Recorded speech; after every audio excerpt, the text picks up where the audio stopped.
C'est un phénix du patrimoine industriel français.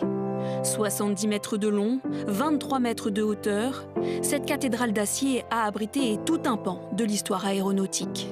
C'est d'ici, en 1884, voilà 140 ans, que s'envole le premier ballon dirigeable en circuit fermé. C'est une invention française, c'est-à-dire que le ballon peut être activable, peut être conduit dans les airs et revenir à sa base d'envol. Utilisé pour construire des ballons dirigeables à la fin du 19e siècle, le hangar Y est resté à l'abandon pendant plus de 40 ans.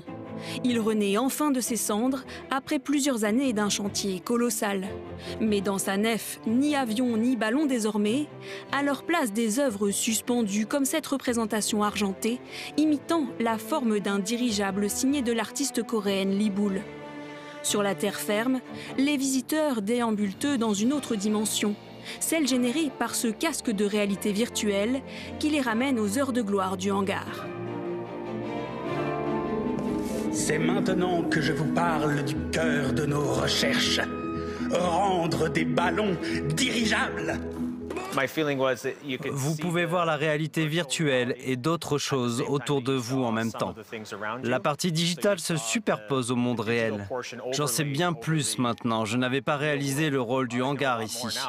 C'était une expérience assez unique. Après le virtuel, place aux œuvres bien réelles. Celles des expositions temporaires comme ici sur les jouets, mais aussi celles qui habillent les 10 hectares du parc environnant, comme cette chaussure modelée par l'artiste Johanna Vasconcelos ou cette maison de casseroles de l'Indien Subodh Gupta. Quand on arrive ici, c'est la première chose qu'on voit vraiment. Et puis j'avais vu déjà une exposition au Bon Marché de ces sculptures et j'avais trouvé ça assez incroyable. Et puis là, en voyant cette maison, j'ai tout de suite été fascinée.